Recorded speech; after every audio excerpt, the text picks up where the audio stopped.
नमोस्तु गुरुदेव, क्या विधवा महिलाएं भी मंगल कलश ले सकती हैं? देखिए, मंगल कलश लेने में कोई बुराई नहीं है, कोई भी ले सकता है। एक कुछ लोगों ने ऐसी परंपरा बना दी है, ऐसा नहीं है। धर्म का कार्य है, मंगल की भावना होनी चाहिए, ले सकते हैं, इसमें मेरी दृष्टि में कोई हानि नहीं। ये सब हमारे कतिपय त्यागियों प्रतिष्ठाचारियों के द्वारा बातें फैला दी गई, बल्कि मेरी दृष्टि में कोई विधवा महिला यदि ब्रह्मचर्य का पालन करती है तो उसे तो और एक साध्वी की भांति देखना चाहिए, अमंगल की दृष्टि से नहीं। यही एक रास्ता है। अगर किसी का पति चला गया समय में तो उसका क्या दोष? ये तो आयु कर्म का संयोग, आना जाना तो लगा हुआ है। हमारी समाज में एक बड़ी कुरीति हुई।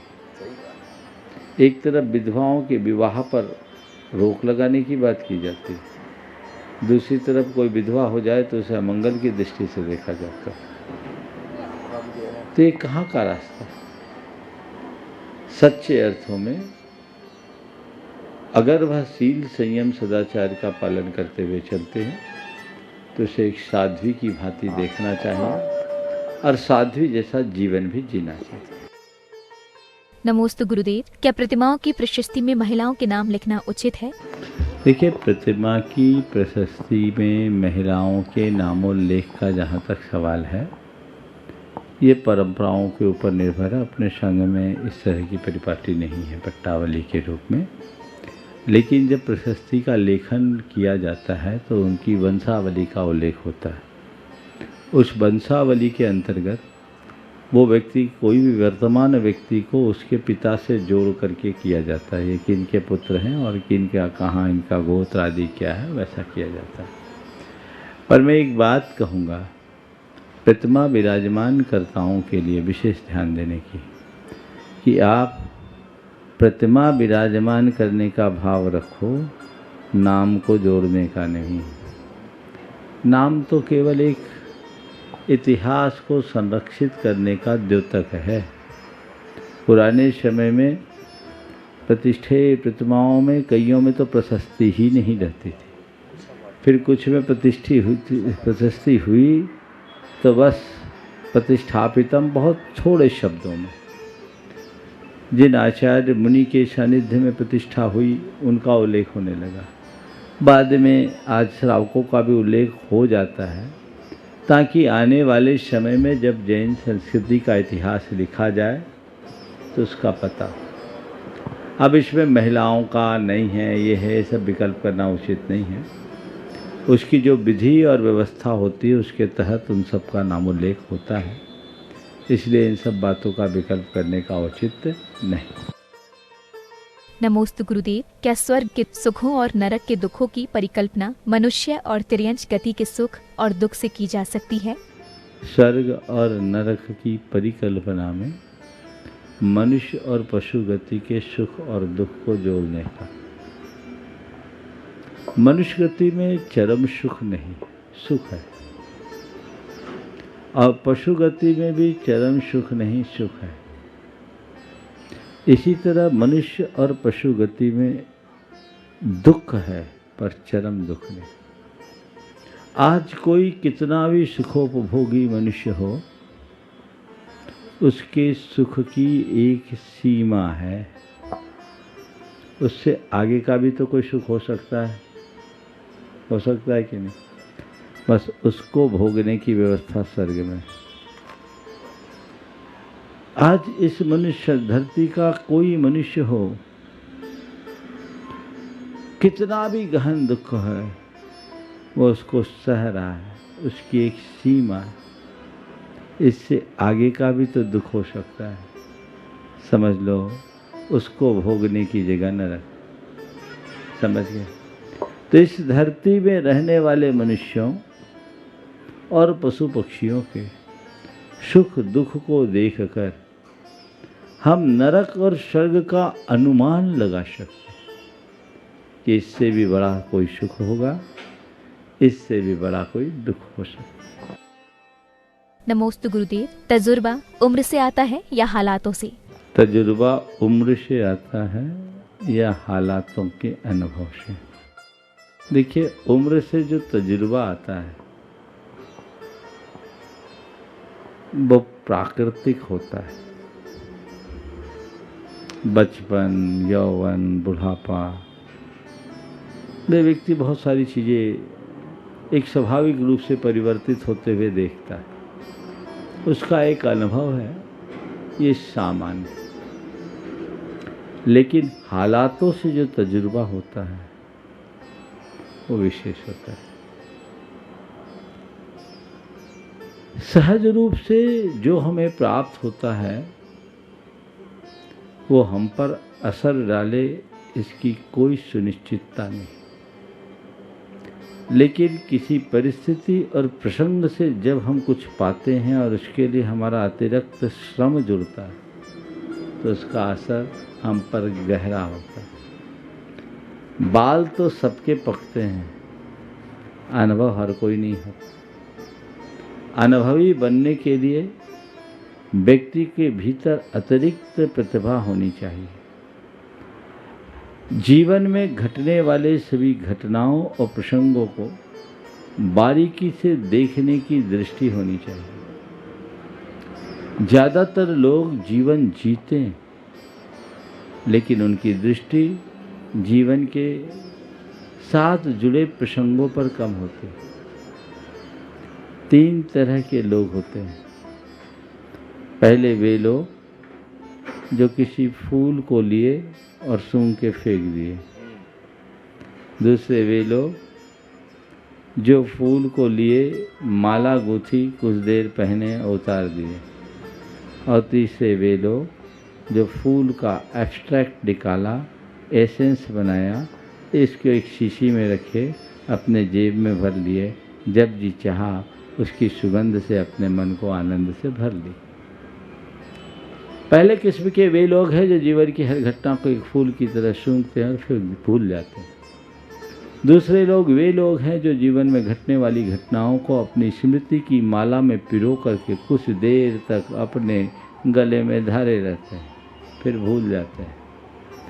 लेकिन तीसरे लोग हैं जो जीवन की हर घटना को निचोड़ कर अनुभव का रस निकालते हैं और उस अनुभव को अपनी हृदय के में रख लेते हैं, जो जीवन भर अपनी सुगंध से उनके जीवन को सुवासित रखती है। ये तजुर्बा हालातों से मिलता है।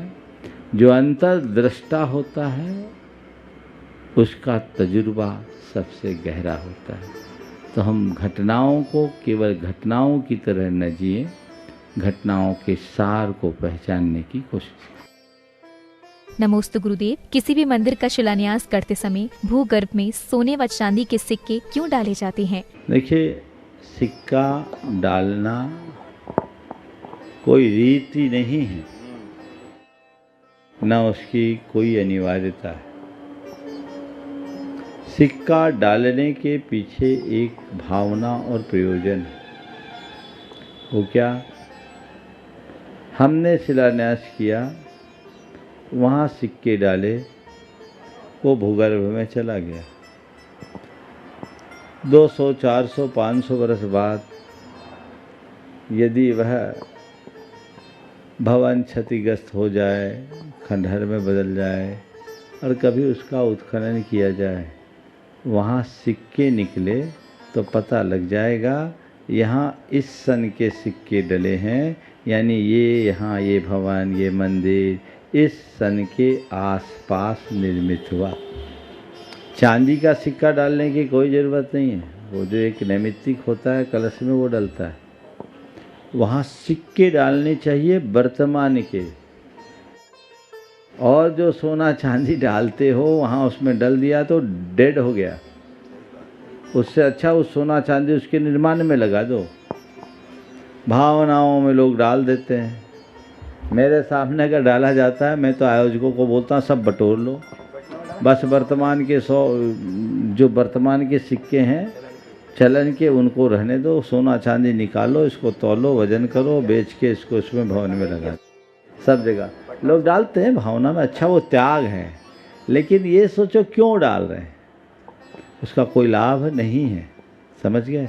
इसलिए हर जगह मैं सभी से कहता हूँ, जब कभी ऐसा मौका हो उसमें हम जो चीज़ें रखें उसमें इनका ध्यान रखें। फिर आप कह सकते हैं स्वर्ण ईंट आदि क्यों रखते हैं? वो उसकी ऊर्जा को वृद्धिंगित करने के लिए स्वर्ण रजत आदि की ईंट को डाला जाता है। उसका अपना एक नेग होता है उसके अनुरूप, वो एक अलग चीज़ है। पर इस तरह से सिक्कों को डालने का औचित्य, एक जगह मंदिर का निर्माण हो रहा था, लोगों ने सिक्के डालना शुरू किए, घर से चांदी के सिक्के हजारों सिक्के आ गए। लोगों ने बोला, हम बोले कोई बात नहीं, सबको इकट्ठे करो और इसको कैश करके मंदिर में लगा दो।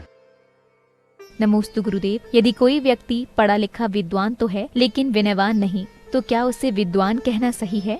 पढ़ा लिखा विद्वान तो है पर विनयहीन है, उसे विद्वान कहेंगे? विद्वान भले कह दे पर बुद्धिमान नहीं कहेंगे, उसे ना समझ कहेंगे। बुद्धिमान या समझदार होने का यही प्रमाण है कि विद्वान होने के साथ साथ विनयशील भी बने। नमोस्तु गुरुदेव, जीव संचित कर्मों के साथ मनुष्य गति में जन्म लेता है और इस जन्म में भी बहुत से कर्म करता है, तो गुरुदेव संचित सभी कर्मों से मुक्ति पाने का सरलतम उपाय क्या है? देखिए, संचित कर्मों को लेकर आए, वर्तमान में भी कर रहे हैं। सब कर्मों से मुक्ति पाने की बात आपने पूछी है। मुक्ति के मार्ग में लग जाओ, धीरे धीरे इसी से मुक्ति मिलेगी। अभी तो तुम बंधन के मार्ग में लगे हो, और जब तक बंधन का मार्ग जारी रहेगा मुक्ति का मार्ग प्रशस्त नहीं है। नमोस्तु गुरुदेव, हमें किन किन स्थानों पर मौन रहना चाहिए? देखिए, श्रावकों को 7 स्थानों पर मौन रखने का विधान: भोजन, बमन, स्नान, मल मूत्र का त्याग, आवश्यक कार्य यानी पूजा पाठ आदि धार्मिक क्रियाकलापों को करते समय, और जहाँ पाप की संभावना और मैथुन, इन 7 कार्यों में मौन रखना चाहिए। भोजन करो तो मौन रख करके करो, बोल करके भोजन मत करो। आजकल लोग बोल बोल के भोजन करते हैं, और बोल बोल के भोजन ही नहीं करते, मांग मांग कर खाते हैं। अब मांग के खाने वालों को क्या बोलते मुझे नहीं मालूम। मौन होकर के खाओगे तो लोग मनोहार से खिलाएंगे, और मांग करके खाओगे तो सामने वाले के हाँ मांग लेगा, अपने मांग लेगा। तो भोजन के समय मौन रखिए। बमन हो रहा है उस समय मत बोलिए, कुल्ला करने के बाद बोलिए। स्नान करते समय मत बोलिए, बोलते समय मुंह में जल जाने की संभावना है। मैथुन कर्म के समय मौन का विधान है। मल मूत्र का जब परित्याग कर रहे हैं, वहाँ अशुद्धि है, उस समय मौन रहिए। लोग वहीं अपना मोबाइल चालू कर दे, गड़बड़। पूजन पाठ आदि धार्मिक क्रियाएं कर रहे हैं, उस समय मौन रखिए। मैं तो कहता हूँ मंदिर में प्रवेश करिए तो जब तक दर्शन पूजन नहीं हो जाए तब तक मेरा मौन। आप मंदिर जा रहे हैं भाव से, रास्ते में कोई मिल गया, वहीं बीच में अटका दिया सीढ़ी पे, 15-20 मिनट खा गया। अब आप ऊपर गए तो अब टाइम नहीं बचा, जैसे तैसे भगवान को ढोक लगाए भगया। मौन रखो, मोबाइल भी ऑफ रखो, नहीं तो मोबाइल बज जाती है तो गड़बड़ हो। पूजा पाठ खत्म। और 7वां है, जहाँ पाप की संभावना हो, यानी जहाँ बोलने से बात का बतंगड़ हो, वहाँ मौन रहने में ही अपनी भलाई समझो।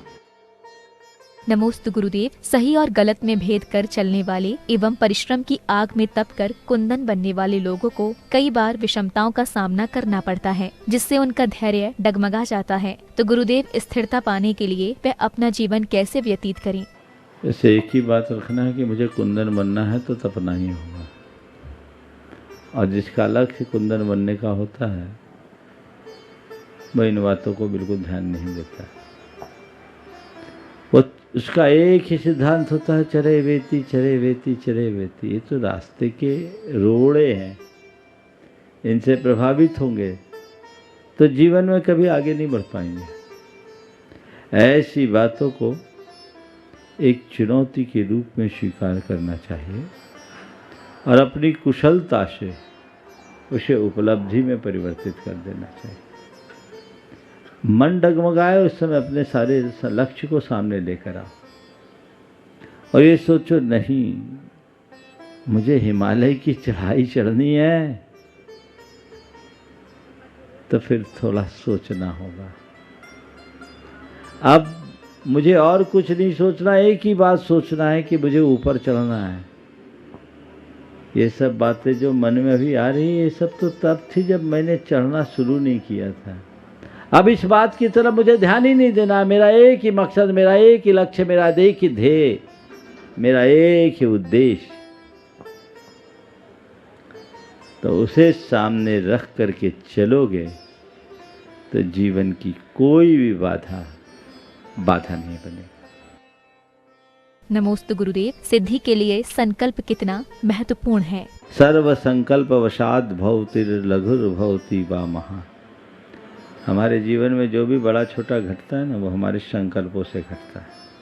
बिना संकल्प के सिद्धि नहीं होती।